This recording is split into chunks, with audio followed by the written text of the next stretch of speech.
தம் எனக்காக விட்டேன், சரக்கு என் வைஃப்காக விட்டேன், வயலன்ஸ் என் பையனுக்காக விட்டேன். ஆனா என் பையனுக்கு ஒண்ணுனா விட்டதை தொட்டு தானே ஆகணும்.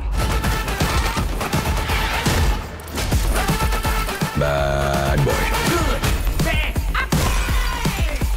குட் பேட் அக்லி வெற்றி நடை போடுகிறது. டூரி டாக்கீஸ் ரசிகர்களுக்கு வணக்கம். வாங்க லென்ஸ் நிகழ்ச்சிக்கு போகலாம்.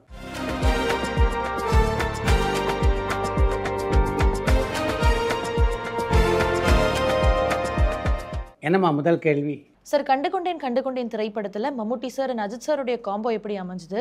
அவங்க ரெண்டு பேருக்கும் இடையே இருந்த நட்பை பற்றி ஷேர் பண்ண முடியுமான்னு சென்னையிலேருந்து கௌஷிக் கேட்டிருக்காங்க.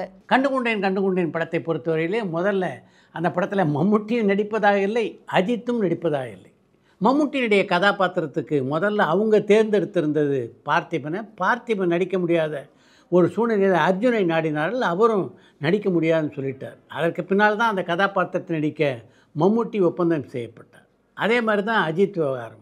முதல்ல அந்த கதாபாத்திரத்துக்கு அந்த படக்குழு தேர்ந்தெடுத்திருந்தது பிரசாந்தை பொறுத்த வரைக்கும் ஏற்கனவே உலக அழகி ஐஸ்வர்யா ராயோடு ஜோடியாக ஒரு படத்தில் நடித்ததுனால இந்த படத்திலும் அவருக்கு ஜோடியாக தான் நடிக்க வேண்டும் என்று அவர் விரும்பினார். கதாபாத்திரம் அப்படி அமையாதனால அவர் அந்த படத்திலிருந்து விலக வேண்டிய ஒரு சூழ்நிலை ஏற்பட்டது. அதற்கு பின்னால் தான் அஜித் அந்த கதாபாத்திரத்தை நடிப்பதற்காக தேர்வு செய்யப்பட்டார். அந்த படத்துடைய படப்பிடிப்பின் போது மம்முட்டி அஜித் ரெண்டு பேரும் நல்லா பழகினாங்க. அப்படின்னாலும் மிகப்பெரிய நட்பு அவங்க ரெண்டு பேருக்கும் இடையே அந்த படத்தில் இருந்ததாக சொல்ல முடியாது. சார், ஒரு படத்தை ரீஆர்டர் பண்ணி எடிட் பண்ணி டெலிகாஸ்ட் பண்ணுறதுக்கு தொலைக்காட்சி நிறுவனங்களுக்கு உரிமை இருக்கான்னு வில்லியனூர்லேருந்து அரவிந்தர் லோச்சன் கேட்டிருக்காங்க. தொலைக்காட்சியிலே ஒரு படத்தை ஒளிபரப்புவதற்காக அதற்கான உரிமைகளை வாங்குகின்ற தொலைக்காட்சி நிறுவனங்கள் அதில் என்னென்ன நிபந்தனைகள்லாம் போடுறாங்கன்னு படித்து பார்த்தீங்கன்னா நீங்கள் அசந்து போயிடுவீங்க. அவங்களுக்கு எல்லா உரிமையும் இருக்குது. அந்த படத்தில் இருக்க கடைசி காட்சியை முன்னாடி போடலாம், முதல்ல உள்ள காட்சியை கடைசியில் போடலாம், எப்படி வேணால் மாற்றி போடலாம். அது மட்டும் இல்லாமல் அந்த படத்துக்கு நடுவே எங்கே வேண்டுமானாலும் அவர்கள் கமர்ஷியலான விளம்பரங்களையும் புகுத்தலாம். நடிகர் அஜித்குமார் நல்ல கதை, திரைக்கதை, சோஷியல் மெசேஜ் உடைய நேர்கொண்ட பார்வை, விடாமுயற்சி ஆகிய திரைப்படங்களை கொடுத்தா ரசிகர்கள் எதிர்பார்க்குற கமர்ஷியல் எலிமெண்ட்ஸ் படத்தில் இல்லைன்னு சொல்றாங்க. அதே Ajith sir good bad ugly மாதிரியான ஒரு மாஸ் மசாலா படத்தை கொடுத்தா அவருக்கு சமூக பொறுப்பே இல்லையான்னு கேட்குறாங்க. உண்மையாவே அஜித் சார் கிட்ட இருந்து என்னதான் எதிர்பார்க்குறாங்க? இதே நடிகர் விஜய் சார் என்ன படத்தை கொடுத்தாலும் ரசிக்கிற ஒரு கூட்டம் அஜித் சார் என்ன பண்ணாலும் குறை சொல்றது எதனாலன்னு ஸ்ரீலங்காலேருந்து மதீஷான் கேட்டிருக்காங்க. விஜய் என்ன செய்தாலும் ஏற்றுக்கொள்கிறார்கள், அதே மாதிரி அஜித் என்ன செய்தாலும் ஏற்றுக்கொள்வதில்லை அப்படின்ற உங்களுடைய விமர்சனத்தை என்னால் ஏற்றுக்கொள்ள முடியாது. அஜித் நேர்கொண்ட பார்வை படத்தில் நடித்த போது நீங்கள் குறிப்பிட்ட மாதிரி விமர்சனம் எழுந்ததாக எனக்கு நினைவில்லை. அந்த படத்தில் அஜித் நடித்தது எல்லோரும் பாராட்டி இருந்தார்கள். சார், தமிழ் திரைப்படங்கள்ல திருக்குறளை பயன்படுத்துறதே ரொம்ப அரிது. அப்படி பயன்படுத்தினதுல உங்களுக்கு பிடிச்ச குறளையும் அதற்கான காட்சியும் மென்ஷன் பண்ணி சொல்ல முடியுமான்னு மலேசியாவிலேருந்து சிவனேஷ் அருணாச்சலம் கேட்டிருக்காங்க. திருக்குறளை சீரியஸான ஒரு காட்சியிலே பயன்படுத்திய மிகச்சிறந்த படம்னா நான் முதல்வன் படத்தை சொல்வேன். முதல்வன் படத்திலே முதல்வராக நடித்த ரகுவரனை அர்ஜுன் பேட்டி காணுகின்ற அந்த தருணத்தில் ரகுவரன் ஒரு குறளை சொல்லியிருப்பார். அந்த குறள் எனக்கு ரொம்ப பிடிச்சது. அதே மாதிரி காமெடி காட்சிகளில் குறளை மிகச்சரியாக பயன்படுத்திய ஒரு திரைப்படம்னா கில்லி திரைப்படத்தை சொல்லலாம். அந்த படத்தில் இன்னா செய்தாரை ஒருத்தல் அவர் நான நன்னயம் செய்துவிடல் என்ற குறளை மிக அழகாக ஒரு காட்சியிலே சொல்லியிருப்பார் விஜய். மலையாளத்தில் இந்த வாரம் ரிலீஸ் ஆன மம்முட்டி சார்னுடைய படத்தை விட நடிகர் நஸ்லனுடைய அலப்புழா ஜிம்கானான்ற ஒரு திரைப்படம் முதல் நாள்ல இருந்தே மிகப்பெரிய கலெக்ஷனை பண்ணிட்டு வருது. எப்படி ஒரு மெகாஸ்டார்னுடைய படத்தை தாண்டி கேரளா மக்கள் ஒரு வளர்ந்து வரும் ஸ்டார்னுடைய படத்துக்கு ப்ரிஃபரன்ஸ் தராங்க. அண்ட் இந்த சூழ்நிலை தமிழ் அல்லது வேறு மொழிகளில் நடக்கிறதுக்கான வாய்ப்புகள் உண்டான்னு மட்டக்களப்புல இருந்து மயூரன் கேட்டிருக்காங்க. மம்முட்டியுடைய பசூக்கா படத்தினுடைய விமர்சனங்களை எல்லாம் நீங்கள் படித்து பார்க்கல அப்படின்னு நினைக்கிறேன். இந்த வீக் என்கின்ற ஒரு பத்திரிகை அந்த படத்துக்கு மொத்தம் 10க்கு 2 மார்க்குகளை தான் கொடுத்துருந்தது. அது மட்டும் இல்லாமல் படம் பொழுதும் ஒரு ப்ரொஃபஸருடைய லெக்சரை கேட்பது போலவே இருந்தது என்று அந்த படத்தை பற்றி அந்த பத்திரிகை விமர்சனம் செய்திருந்தது. இன்னொரு பத்திரிகையான இந்தியன் எக்ஸ்பிரஸ் அந்த படத்திற்கு கொடுத்துருந்த மார்க்கு மொத்தம் பார்த்திங்கன்னா 10க்கு 4. ஆலப்புழா ஜிம்கானாவை பொறுத்த வரைக்கும் பிரேமலு, ஐஎம் காதலன் ஆகிய 2 படங்களுக்கு பின்னால் நெஸ்லன் நடித்த படம் அது. அதனால் அந்த படத்துக்கு மிகப்பெரிய வரவேற்பு ரசிகர்கள் மத்தியிலே இருந்தது. அந்த படத்துடைய வெற்றிக்கு அந்த படத்துடைய கதையமைப்பு ஒரு காரணம்னா நெஸ்லன் மீது ரசிகர்கள் இருக்கின்ற பிடிப்பு இன்னொரு காரணம். சார், திருநங்கை ஒரு திரைப்படத்தில் நடிச்சிருந்தாங்கன்னா சவுதி, கத்தார் சில கல்ஃப் கண்ட்ரீஸில் அதை திரையிடுறதுக்கு தடைன்னு ஒரு சட்டம் இருக்கிறதா சொல்கிறாங்களே, அது உண்மையான? யாழ்ப்பாணத்துலேருந்து ஜானி கேட்டிருக்காங்க. சவுதி, கத்தார் போன்ற இடங்களில் ஒன்று திருநங்கையில் நடித்த படத்தை முழுவதுமாக தடை செய்கிறாங்க, இல்லைன்னா அந்த படத்துக்கு மிக அதிகமான வெட்டுக்களை பரிந்துரைக்கிறாள் என்பது உண்மைதான். சார், லென்ஸ் நிகழ்ச்சி ஒன்றுத்தில் பில்லா திரைப்படம் தான் ரீமேக் பண்ணப்பட்ட படங்களில் அதிக வசூல் பண்ண படம்னு சொல்லியிருந்தீங்க. ஆனால் அமிதாப் பச்சன் சாரனுடைய ஹோம் திரைப்படத்தை ரீமேக் பண்ணி எடுத்த ரஜினி சாரனுடைய பாட்ஷா திரைப்படம் தான் அந்த சாதனை பண்ணுச்சு இல்லையான்னு சென்னையிலேருந்து ராமகிருஷ்ண ராஜா கேட்டிருக்காங்க. பாட்ஷா திரைப்படம் ஹம் என்ற இந்தி திரைப்படத்தினுடைய ரீமேக் இல்லை, ஹம் திரைப்படத்திலே இடம்பெறாத ஒரு காட்சியினுடைய அடிப்படையில் தான் பாட்ஷா திரைப்படத்தினுடைய திரைக்கதை உருவாக்கப்பட்டது. சார், இங்கே இருக்கிற ரசிகர்களுக்கு ட்ரோல் மெட்டீரியலாக இருக்கக்கூடிய தெலுங்கு நடிகரான பாலகிருஷ்ணா எப்படி அங்கே பெரிய நடிகராக இருக்காருன்னு பொள்ளாச்சியிலேருந்து விக்னேஸ்வரன் கேட்டிருக்காங்க.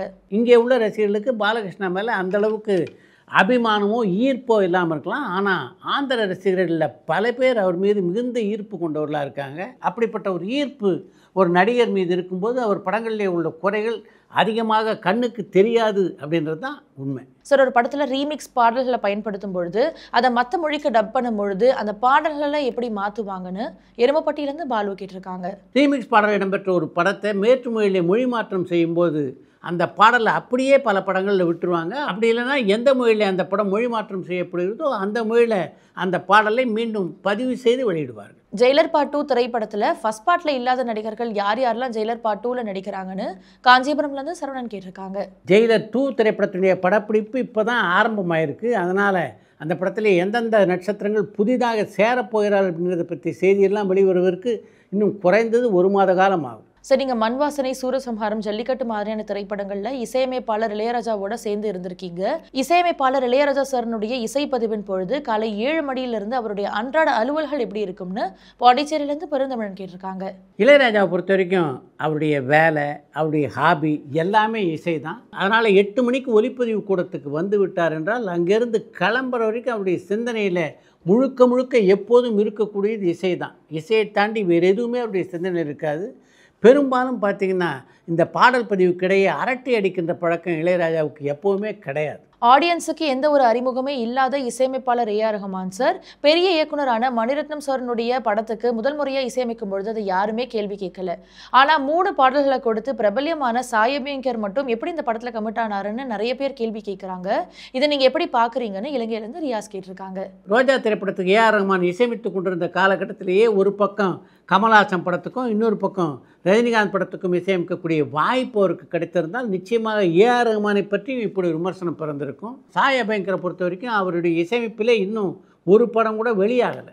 அப்படிப்பட்ட நிலையிலே தொடர்ந்து நல்ல நல்ல வாய்ப்புகள் அவரை தேடி போவதால் தான் இப்படிப்பட்ட ஒரு விமர்சனம் அவர் மீது பிறக்கிறது. சார், ஒரு 15-20 வருஷத்துக்கு முன்னாடி வெளியான திரைப்படங்களில் ஒரு படத்தினுடைய ஷூட்டிங் முடிஞ்ச பிறகு எடிட்டிங், டப்பிங் எல்லாம் முடிஞ்சு படம் சீக்கிரமே ரிலீஸ் ஆயிடுச்சு. ஆனால் இப்போல்லாம் போஸ்ட் ப்ரொடக்ஷனுடைய டேஸ் ரொம்ப அதிகமாகுது. இதை நீங்கள் எப்படி பார்க்குறீங்கன்னு பூனேலேருந்து பிரவீன் கேட்டிருக்காங்க.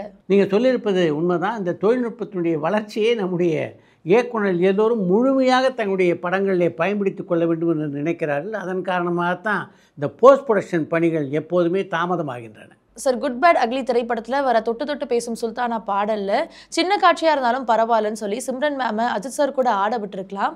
இந்த வருத்தம் உங்களுக்கும் இருந்துச்சான்னு மலேசியாவிலேருந்து சுவனேஷ் அருணாச்சலம் கேட்டிருக்காங்க. தொட்டு தொட்டு பேசும் சுல்தானா பாட்டுக்கு அஜித்தை ஆட விடலையே அப்படின்ற வருத்தம்லாம் எனக்கு இல்லை. ஆட விட்டுருந்தா நல்லா இருக்கும் அப்படின்னு உங்களை போல நானும் நினச்சேன். சார், பொதுவாக ஒரு பெரிய ஹீரோஸினுடைய படம் ரிலீஸ் ஆகும்பொழுது ஃபர்ஸ்ட் டே கலெக்ஷன் 30 கோடி 40 கோடின்னு சொல்கிறாங்க. பட் தமிழ்நாட்டில் மினிமம் 60 ரூபாய் அண்ட் மேக்ஸிமம் 190 ரூபாய் தான் ஒரு டிக்கெட்டினுடைய விலை. அப்படி பார்த்தா 25 லட்சம் டிக்கெட்டுகள் விற்கப்பட்டால் தான் இந்த கணக்கு வரும். ஆனால் தமிழ்நாட்டில் 25 டிக்கெட்டுகள் ஃபர்ஸ்ட் டே அன்னைக்கு புக் பண்ண முடியுமா? அண்ட் தமிழ்நாட்டில் எவ்வளவு டிக்கெட்டுகள் ஒரு நாளைக்கு புக் பண்ணுறதுக்கான வாய்ப்புகள் இருக்குன்னு பூனேலேருந்து பிரவீன் கேட்டிருக்காங்க. கடந்த வெள்ளிக்கிழமை என்று வெளியான அஜித்தினுடைய குட் பேட் அக்லி திரைப்படத்தினுடைய வசூலை மனதிலே வைத்துக்கொண்டு தான் இந்த கேள்வியை நீங்கள் கேட்டிருக்கீங்க அப்படின்னு நினைக்கிறேன். உங்களுக்கு ஒரு சின்ன கணக்கை சொல்ல விரும்புகிறேன். தமிழ்நாட்டில் பொதுவாக பார்த்திங்கன்னா ஒவ்வொரு தேட்டரிலும் இருக்கைகள் அப்படின்றது 300லேருந்து 700 வரை இருக்கிறது. சராசரியாக குட் பேட் அக்லி திரைப்படத்தை ஒரு ஷோவில் 400 பேர் பார்த்ததாக நம்ம எடுத்துக்கொள்வோம். 400 பேர் 5 ஷோ, அதில் 2000 பேர் பார்க்குறாங்க. ஒரு திரையரங்கிலே 2000 பேர் வீதம் 1000 திரையரங்கிலே அந்த படத்தை ரசிகர்கள் பார்க்கிறார் என்றால் பார்க்கக்கூடிய ரசிகர்களுடைய எண்ணிக்கை மொத்தம் 20 லட்சம். 20 லட்சம் பேர் ஒரு திரைப்படத்தை பார்க்கும்போது அந்த படம் 30 முதல் 40 கோடி ரூபாய் வசூல் செய்வது சாத்தியம்தானே.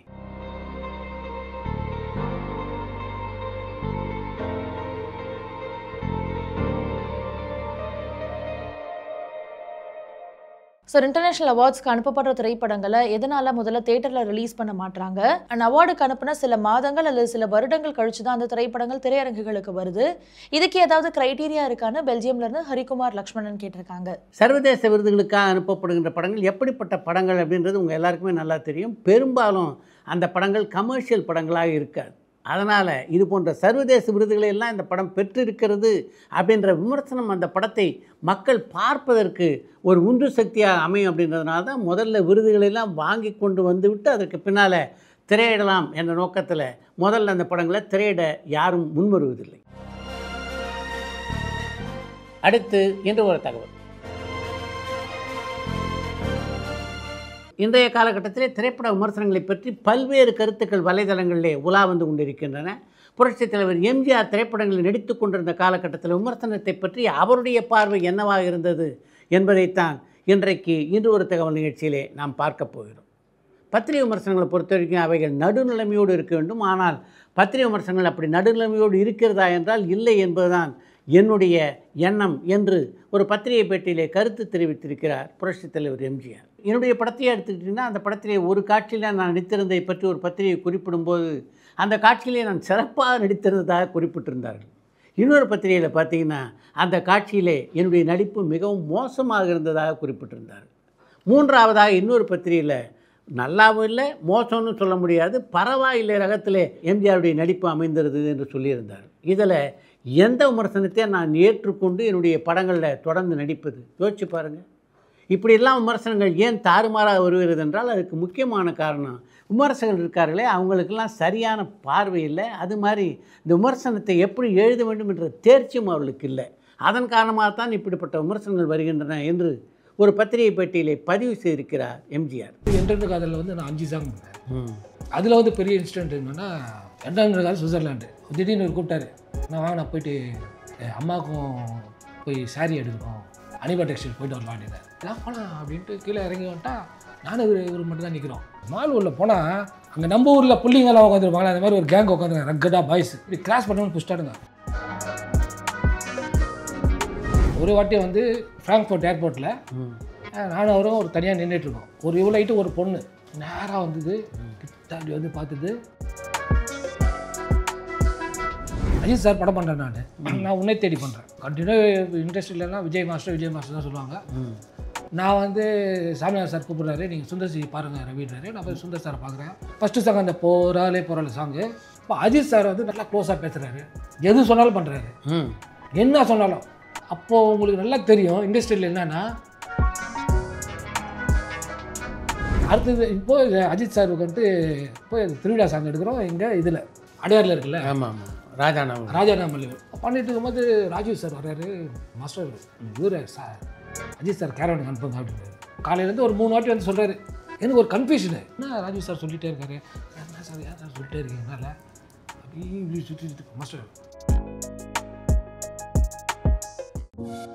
பரபரப்பான சினிமா செய்திகள், நட்சத்திரங்களின் பேட்டிகள், சினிமா வரலாறு ஆகியவற்றை பார்க்கவும் படிக்கவும் உங்களுக்கான இணையதளம் tourantalkies.co.